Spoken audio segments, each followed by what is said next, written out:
this is Nicole from St. Pete Strength and Conditioning.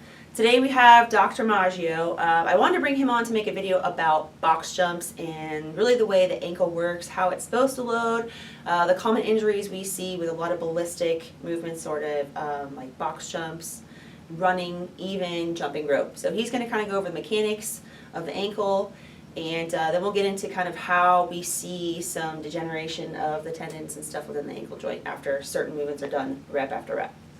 So the box jump is one of those moves in CrossFit or any type of exercise program that really can be dangerous if you have a lot of factors not going right.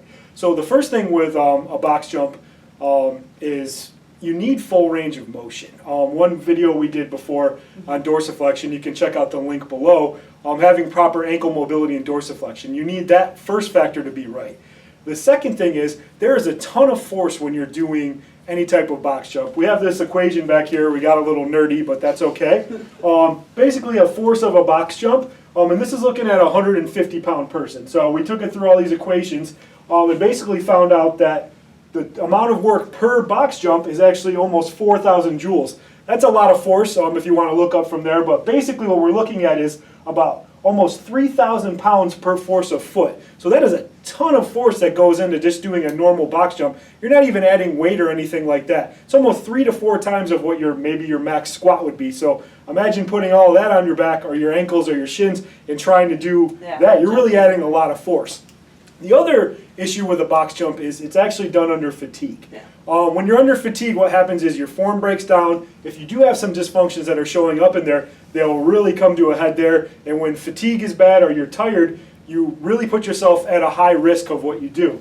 The last thing is it's a ballistic movement. Ballistic means it's just a really quick movement, so it doesn't actually give you time to fully recruit the muscles and the structures that you need. So when you do box jump, you step down, and it doesn't allow you to actually access your posterior chain and a lot of muscles like that, so you're not using your hamstrings, you're not using your glutes as much as you should, and what you do is you put a ton of force on the Achilles tendon itself. So we shot another video, we'll put another link down there, about what a tendinosis is. So many people think they have a tendinitis, sorry for stuttering, have a tendinitis, but it's actually a tendinosis. A tendinosis is a very degenerative process, so the video for that really talks about that too, and those are the things that are more likely to kind of tear. So kind of in summary, the box jump is the only movement in all of CrossFit that accesses 4 of those things. Full range of motion, a ballistic force, a ton of force, and also fatigue. So we're going to go over some more issues with that as we go through the rest of the video.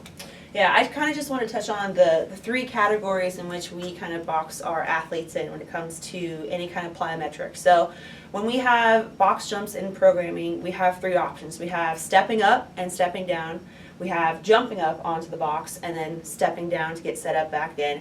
And then very few people do rebounding box jumps. That's when you jump up, jump back down without really reloading much, you're going right back up to the box. So I kind of just want to talk about what the criteria is, who should stay away from what movements, what's appropriate, and what are the risks that are involved with doing all 3 versions.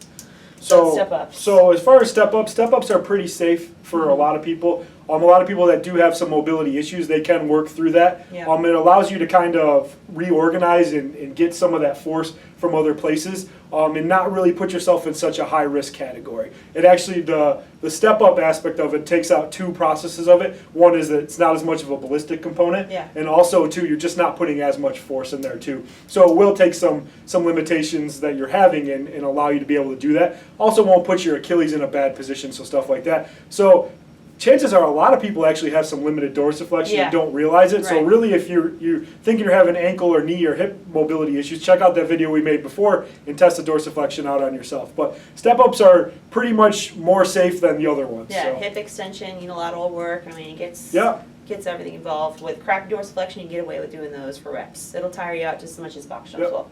So then the next step up would be jumping up and then safely getting off the box, stepping down. So as far as jumping up, being explosive in that way, a little more dorsiflexion. Yeah, so that's like the middle of the road where we talked about. So you're going to need more dorsiflexion. You're going to need a little more strength as you do that. Everything like that. One thing I would say too is you should be able to at least squat about 1.5 times your body weight before you ever want to really try to get into that explosive nature of the box jump, because that's what you're really training, is that explosive part. But the good part is too just getting that allowing yourself to get back down on the box and Load reloading that, correctly. it allows you to get more of the workout or get a better feeling for what you're doing because you're not so worried about the time and just Yeah. getting them done. It's a much safer thing. When you get into fatigue or you're working against the clock, that's when things break down and you're going to have some issues. Right.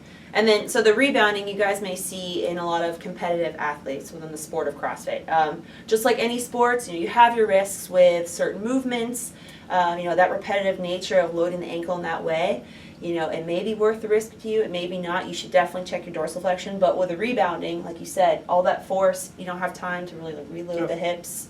Who should stay away from the rebounding? Honestly, overall, I'm not a big fan of the rebounding at all for basically anyone. And honestly, I kind of wish that would get programmed out of CrossFit. Right. But I understand that they're trying to find the fittest on the earth. It's there. So. It's there, and it's not going away. But you're going to see some injuries with that, especially if you do have that tendinosis that we talked about and limited dorsiflexion. You're like a perfect storm. So if you've ever seen someone that actually blew out their Achilles, it's pretty horrible. It's almost like the shotgun went out and that whole tendon just tears.